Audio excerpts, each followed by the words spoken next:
আচ্ছা, মাধ্যমিক ২০২৫-এ যারা ফেল করেছো এবং যারা নিজস্ব নাম্বার নিয়ে স্যাটিসফাইড না, মানে পাস তো করেছো কিন্তু যে নাম্বারটা পেয়েছো তার চাইতে বেশি নম্বর তোমরা আশা করছো, তাদের জন্য আজকের এই ভিডিওটা। সম্পূর্ণ ভিডিওটা দেখো, কারণ বোর্ডের তরফ থেকে আসা এই নোটিশটা আজকের এই ভিডিওতে আমি তোমাদের সাথে শেয়ার করতে চলেছি এবং আমি তোমাদেরকে জানাবো যে এই যে হোল প্রসেস রয়েছে রিভিউ বা স্ক্রুটিনির, এবং রিভিউ কাদের জন্য বা স্ক্রুটিনি কাদের জন্য, A to Z সম্পূর্ণ বিষয়টা আজকের এই একটা ভিডিওতেই আমরা আলোচনা করতে চলেছি। কার্যত সম্পূর্ণ ভিডিওটাকে দেখতে থাকো। আমার নাম বিক্রম, তোমরা সকলে দেখছো বিক্রম পাল ইউটিউব চ্যানেল। তো চলো ভিডিওটিকে শুরু করা যাক। অ্যাট ফার্স্ট তোমাদের সকলকে বলবো, ওয়েস্ট বেঙ্গল বা WBBSE বোর্ডের যেই অফিসিয়াল ওয়েবসাইট সেটা হলো গিয়ে এই ওয়েবসাইটটা, এবং এখানে বেশ কিছু কিন্তু নোটিশ বর্তমানে কিন্তু চলছে, যার মধ্যে একটা নোটিশ হলো পিপিআর এবং পিপিএস এর নিয়ে। পিপিআর কি এবং পিপিএস কি এই বিষয়টা প্রথমত ক্লিয়ার করিয়ে দিচ্ছি যে পিপিআর কাদের জন্য এবং পিপিএস কাদের জন্য। এখানে পিপিআর এর মধ্যে যে আরটা রয়েছে, এই আর এর মানে কিন্তু রিভিউ, ঠিক আছে। আর পিপিএস এর এস এর মধ্যে কিন্তু জিনিসটার নাম হলো স্ক্রুটিনি, ঠিক আছে।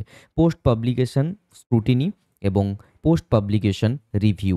এবার এই দুটো কিন্তু আলাদা আলাদা, অনেকটা তোমাদের একই রকম মনে হতে পারে কিন্তু দুটো জিনিস কিন্তু আলাদা রয়েছে। নাম্বার ওয়ান যেটা নিয়ে আমরা আলোচনা করব সেটা হলো যে হোয়াট ইজ পিপিএস বা পিপিএস কাদের জন্য হয়ে থাকে।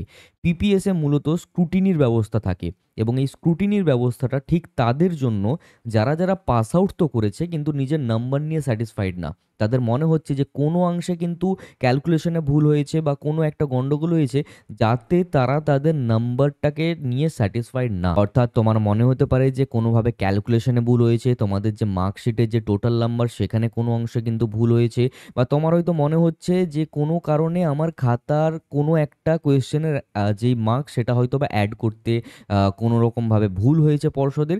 তো তাদের জন্য পিপিএস, অর্থাৎ সোজা কথাই বলতে পারি যারা পাস আউট করেছো তোমাদের জন্য স্ক্রুটিনি, এবং যারা ফেল করে গেছো তাদের জন্য কিন্তু রিভিউ। এবার এই পিপিএস বা পিপিআর করতে কিন্তু টাকা পয়সাও লাগে, একটা নির্দিষ্ট প্রসেস রয়েছে এবং একটা নির্দিষ্ট ডেডলাইন রয়েছে, অর্থাৎ অত তারিখের মধ্যে তোমাদেরকে এই প্রসেস করতে হবে, আদারওয়াইজ তোমরা কিন্তু পিপিএস বা পিপিআর করতে পারবে না। তো ফার্স্ট অফ অল আশা করি তোমরা সকলে এটা ক্লিয়ার তোমাদের হয়েই গেছে যে পিপিএস কাদের জন্য এবং পিপিআর কাদের জন্য। আচ্ছা, পিপিআর মানে রিভিউ করার সিস্টেমটা রয়েছে এবং এটা শুধুমাত্র তারাই করতে পারবে যারা কিন্তু ফেল করে গেছে 2025-এ, ঠিক আছে। এতে কি হবে, এই রিভিউ করলে তোমাদের চান্সেস অনেকটা বেড়ে যায় পাস আউট করে যাওয়ার জন্য, ঠিক আছে। নির্দিষ্ট কোনো একটা সাবজেক্টের জন্য না, তোমরা চাইলে 7টা সাবজেক্টই রিভিউ বা স্ক্রুটিনি করতে পারবে যার যেটা প্রয়োজন রয়েছে, ঠিক আছে। রিভিউ করলে কি হয়, যদি কোনো কোয়েশ্চেনের অ্যান্সারে তোমাকে 2 নম্বর দেওয়া হয়েছে তো সেটা রিভিউ করলে সেটা 2 থেকে 3 করা যেতে পারে। যদি কোনো কোয়েশ্চেনের অ্যান্সারে তুমি 3 নম্বর পাচ্ছ সেটাকে 4 বা 5 তোমার নাম্বার দেওয়া যেতে পারে, অর্থাৎ কিছু অংশের নাম্বার আরও একটু বাড়িয়ে দিয়ে তোমাকে পাস আউট করানো যেতে পারে, ঠিক আছে। এটা হলো মূলত পিপিআর এর যে নিয়ম সেটাই। এরপর আমি তোমাদেরকে বলে দিতে চলেছি যে পিপিআর বা পিপিএস কিন্তু বর্তমানে শুরু হয়ে গেছে, অর্থাৎ যেদিন রেজাল্ট বেরিয়েছে সেই দিনের বিকেল 4টে থেকেই কিন্তু তোমাদের রিভিউ বা স্ক্রুটিনির ইনস্ট্রাকশন শুরু হয়ে গেছে। এবং এই যে ইনস্ট্রাকশনসটা, এটা যাবতীয় নিয়ম রয়েছে, বিশেষ কিছু নোট ডাউন এখানে লেখা রয়েছে, এগুলো কিন্তু আমি তোমাদেরকে একে একে ভালো করে বুঝিয়ে বলে দেবো যাতে তোমাদের বুঝতে কোনো রকম অসুবিধা না হয়। প্রথমত বলে রাখি, all successful candidates may apply for PPS. যেমনটা বললাম যে যারা পাস করে গেছো তাদের জন্য পিপিএস, এবং পিপিএস করতে পার সাবজেক্টে তোমাদের খরচ হবে 80 টাকা করে, ঠিক আছে। প্রতিটি সাবজেক্টে 80 টাকা করে। তোমরা যদি 7টা সাবজেক্টেই স্ক্রুটিনি করতে চাও তো সেক্ষেত্রে তোমরা 80 × 7 অর্থাৎ 560 টাকা তোমাদের টোটাল লাগছে, ঠিক আছে। এছাড়াও স্কুলেও একটা আলাদা রকম ফিস দিতে হয়, সেই বিষয়টা নিয়ে পরে আসছি, সেটাতে খুব একটা বেশি টাকা কিন্তু লাগছে না। আর যারা আনসাকসেসফুল ক্যান্ডিডেট অর্থাৎ যারা কিন্তু ফেল করে গেছো তাদের জন্য পিপিআর রয়েছে, অর্থাৎ রিভিউ সিস্টেম রয়েছে, এবং যাতে প্রতিটি সাবজেক্টে 100 টাকা করে দেওয়া লাগবে, ঠিক আছে। এবার থার্ড পয়েন্টে কি লেখা আছে, the school may charge 2 rupees in cash per candidate only to meet the initial expenses if necessary, ঠিক আছে। এই ধরো জেরক্স করা বা ইত্যাদি এই সকল যে টাকা পয়সা যেগুলো লাগে তার জন্য স্কুল 2 টাকা থেকে 5 টাকা, বা কোনো কোনো অংশে দেখা যায় যে কোনো কোনো স্কুল কিন্তু 10 টাকা করেও চেয়ে নেয়, কারণ 2 টাকা জাস্ট একটা ফর্মালিটিসের জন্য বোর্ড এখানে লিখে রেখেছে, কিন্তু 2 টাকা দিয়ে তো কিছু হয় না। তো সেক্ষেত্রে স্কুল 10 টাকা করে চাইতে পারে ম্যাক্সিমাম, ঠিক আছে, এর বেশি চাইবে না। তো এখানে ধরে নাও তুমি স্ক্রুটিনি করবে একটা সাবজেক্টে, তো 80 প্লাস ম্যাক্সিমাম 10 অর্থাৎ 90 টাকার মতো তোমার পার সাবজেক্টে খরচ হতে পারে। আর তুমি যদি রিভিউ করো তাহলে 110 টাকার মতো ম্যাক্সিমাম খরচ হতে পারে পার সাবজেক্টে, ঠিক আছে। আশা করি এই বিষয়টা বুঝতে পেরেছো। ফোর্থ পয়েন্টে কি বলছে, candidate seeking PPS or PPR shall submit his or her prayers for PPS or PPR as the case may be, the head of the institution in which he or she belongs on plain paper stating clearly he or his name, roll number, subject for the PPS or PPR is served for along with the photocopy of the mark sheet and the prescribed fees in cash. এখানে মূলত তোমাদেরকে একটু বুঝতে হবে, তুমি যেই স্কুলে পড়াশোনা করছো তো সেই স্কুলের যিনি হেড রয়েছেন অর্থাৎ তোমাদের হেডমাস্টার মশাই, ওনাকে একটা লেটার লিখতে হবে এবং সেই লেটারে তোমার নাম, রোল নাম্বার, সাবজেক্ট অর্থাৎ যেই সাবজেক্টে তুমি পিপিআর বা পিপিএস করতে চাও সেটা লিখতে হবে এবং তোমাদের ফটোকপি থাকা লাগবে মার্কশিট সহ, যেখানে তোমাদের কত টাকা তোমার ফিজ লাগছে সেটাও কিন্তু ইন ক্যাশ তোমাদেরকে স্কুলে জমা করতে হবে। কোনোভাবেই এখানে তোমরা অনলাইনে এই প্রসেসটাকে করতে পারবে না, স্কুলের ওপর নির্ভর করেই কিন্তু তোমাদেরকে এই কাজটা করতে হবে। আর একটা লেটার তোমাদেরকে লিখতে হবে, এই লেটারটা তোমরা চাইলে তোমাদের কোনো গুরুজনদের দিয়ে লিখাতে পারো, নিজেরা চাইলে নিজেরা লিখতে পারো।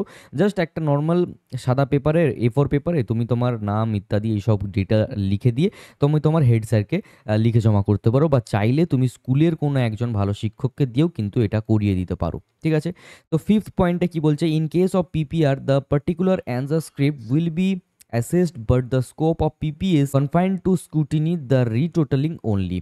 এখানে বলতে চাইছে যে রিভিউ সিস্টেমে তো তোমার অ্যান্সার স্ক্রিপ্টের থেকে নাম্বার বেশি হতে পারে, তার সম্ভাবনা রয়েছে, কিন্তু পিপিএসে কি হয় বা স্ক্রুটিনিতে কি হয়, তোমার যে টোটাল নাম্বার রয়েছে সেই টোটাল নাম্বারের থেকে কিন্তু বাড়বে না। কিভাবে বাড়বে না সেই বিষয়টা একটু আমাদেরকে বুঝে নিতে হবে। যেমনটা আমি অলরেডি আলোচনা করলাম যে রিভিউতে কি হয়, 2 নাম্বার যেটা তুমি অ্যান্সার পেয়েছো সেটা 3 করা যেতে পারে, 3 যেখানে নাম্বার পাচ্ছ 5-এর মধ্যে সেখানে তুমি 5ও পেয়ে যেতে পারো।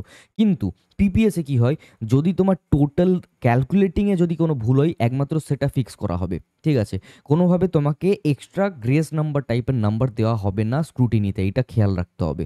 এবার পরবর্তী 6 পয়েন্টে লেখা আছে, board shall not accept any application in manual form for PPR or PPS. কোনোভাবে বোর্ডের অফিসে তুমি চলে গেলে, এবার সেখানে ম্যানুয়ালি তুমি বললে যে আমার খাতা চেক করতে হবে, সেটা কোনোভাবে গ্রাহ্য করা হবে না।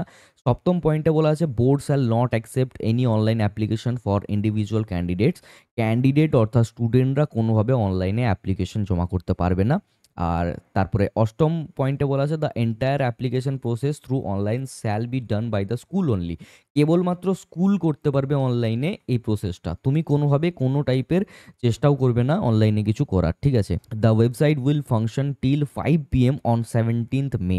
এখনও মোটামুটি আজকে 3 তারিখ, যেই দিন আমি ভিডিওটা পাবলিশ করব সকাল সকাল। ঠিক আছে, তো আমি রাতের বেলা এই মুহূর্তে ভিডিও শ্যুট করছি 12টা 1 বাজে। তো 17 তারিখ পর্যন্ত, অর্থাৎ আজকে ধরো 3 তারিখে ভিডিও আপলোড হচ্ছে, তো এরপরেও মোটামুটি 2 সপ্তাহের মতো তোমাদের কাছে টাইম থাকবে। ধীরে সুস্থে আরামসে স্কুলে যাও, স্কুলে গিয়ে এইগুলো করতে পারো। যদি মনে হয় যে গ্রীষ্মকালীন ছুটি তো পড়ে গেছে, তাহলে আমরা কীভাবে কি স্কুলে যাব, স্কুলের অফিসিয়াল কাজ সারা মাস চলতে থাকে, সারা বছর চলতে থাকে, তোমরা স্কুলে যাবে এবং এই বিষয়টা তোমরা তোমাদের হেড স্যারকে দিতে পারো। এবং 17 তারিখ বিকেল 5টা পর্যন্তই এটা অ্যাকসেপ্ট হবে, এরপরে কিন্তু আর কোনোভাবে অ্যাকসেপ্ট করা হবে না। সেক্রেটারি এখানে সিগনেচার রয়েছে, এটা হলো গিয়ে আমাদের নোটিশ। আশা করি পিপিএস বা পিপিআর তোমরা কিভাবে করবে, কারা করতে পারো, সেই বিষয়টা তোমাদের ক্লিয়ার হয়ে গেছে। আর তোমাদের আর যদি কোনো টাইপের কোয়েশ্চেন থাকে পিপিআর বা পিপিএস নিয়ে, তাহলে ডেসক্রিপশনে আমার ইনস্টাগ্রামের আইডি আছে, যাওয়ার আগে চ্যানেলটাকে সাবস্ক্রাইব করে নোটিফিকেশন বেলটাতে অল দাবিয়ে দিও এই টাইপের ভিডিও আরও পাওয়ার জন্য। এবং এইখানে তোমরা তোমাদের স্টুডেন্ট লাইফে বা তোমাদের কেরিয়ার লাইফে যে কোনো টাইপের কোয়েরিজের অ্যান্সারও পাবে এবং ভিডিওসও পাবে। কার্যত সাবস্ক্রাইব করে যেতে একদম ভুলবে না। দেখা হচ্ছে পরবর্তী কোনো এক ভিডিওতে নতুন কিছু টপিক নিয়ে। সকলেই ভালো থেকো, সুস্থ থেকো, বাই।